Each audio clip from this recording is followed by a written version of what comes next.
प्रभु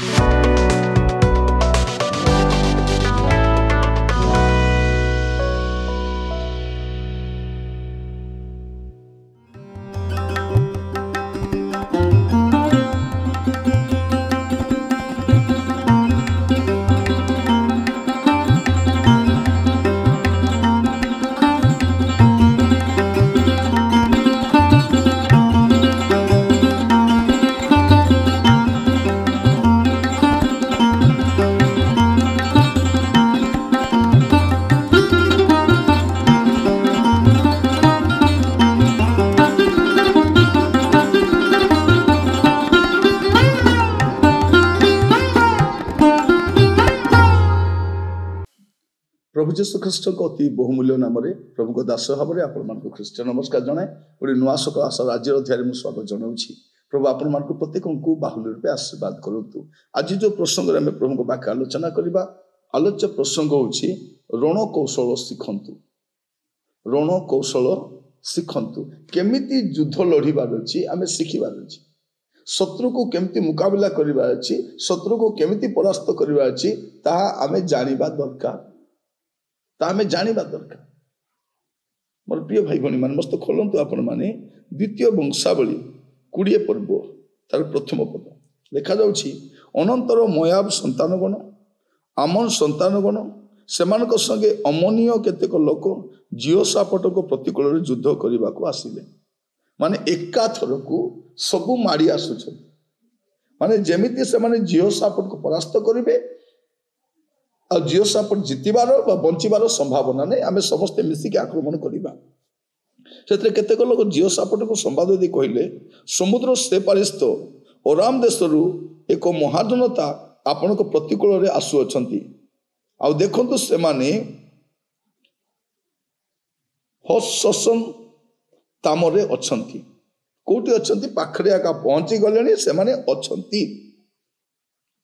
3 पद देखिबे तोइले जियोसापट भीत होई सदा प्रभुकर अन्वेषण करने को प्रवृत्त हेले।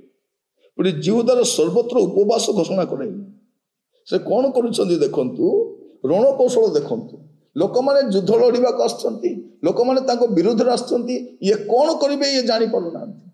किंतु गोटे विषय कौन करुछंती देखंतु केते आसंतु ना काहेकि रण कौशल कौन तोइले जियोसापट भीत होई सदा प्रभुकर अन्वेषण करने को प्रवृत्त हेले।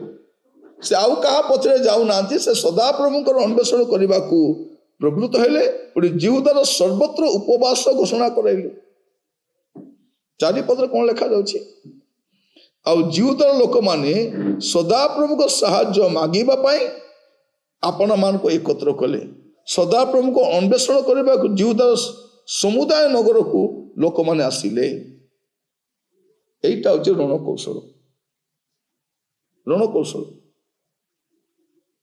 तापर आपण देखिबे 12 पदरे समान कोन कहउछंती हे आम मान को परमेश्वर तुम्हें कौन एमानकर विचार करिबो नाही।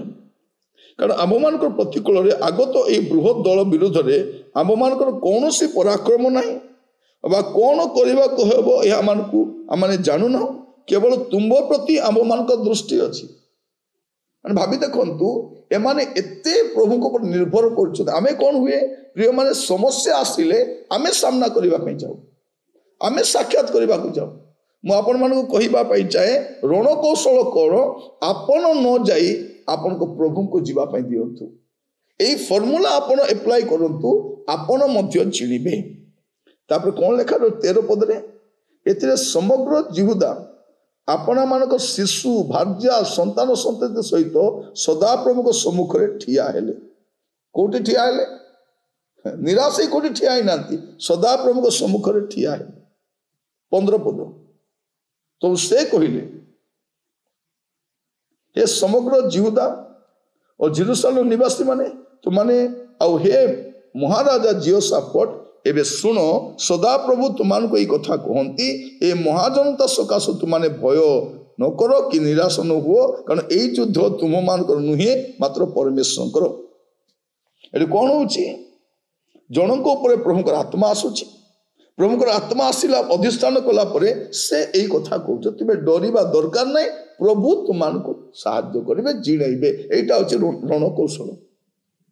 तापर आपण देखिए 17 पदरे ए युद्धरे युद्ध करने को तुम आवश्यक हेब ना ए जिहुदा और जेरूशलेम आपण मानक सजाओ तुमने सुस्थिर हुओ तुम सहवर्ती सदाप्रभु किपरि उद्धार करेंगे ता देख भय न कर कि निराश न हुओ काली से प्रतिकूल जाई काली से प्रतिकूल जाओ सदा कारण सदाप्रभु तुम सहवर्ती अच्छा यहीटा हूँ रणकौशल आपण जदि यही कौशल अवलंबन करेंगे आपण केबे हारिबे नहीं कौन सी परिस्थिति ना सेवारे ना व्यवसाय रे ना वाणिज्य रे ना शत्रु सम्मुख रे ना विपक्ष सम्मुख रे कोठी भी नहीं एटा अछि बेस्ट पॉलिसी रणकौशल एटा शिखंतु प्रभु आपन आशीर्वाद करंतु प्रार्थना करिबा अनुग्रहकारी पिता परमेश्वर हम आपन गति आसुछ प्रभु आमे समस्या कष्ट विपत्ति विरुद्ध लोक मान मध्य बास करुछु कौन सब करने को आम जानी ना प्रभु आज आप वाक्य जरिए आम रणकौशल शिखाऊँ आम परिस्थिति को सामना करने आम समस्या को सामना करने आम शत्रु को सामना करने प्रभु सर्वदा आपण को सर्वाग्र रखापी सम्मुख रखापी आपण उपर निर्भर रखापी सबु कार्य आपण को प्राधान्य देवाई आम साहाय्य कर प्रार्थना शुणी धन्यवाद यीशु प्रिय नाम मांगली राजा आमेन प्रभु आपण मान प्रत्येक को बाहुल्य आशीर्वाद करंतु प्रभु अनुग्रह कले आसंता अध्याय जड़ित होगा विदाय दियंतु नमस्कार।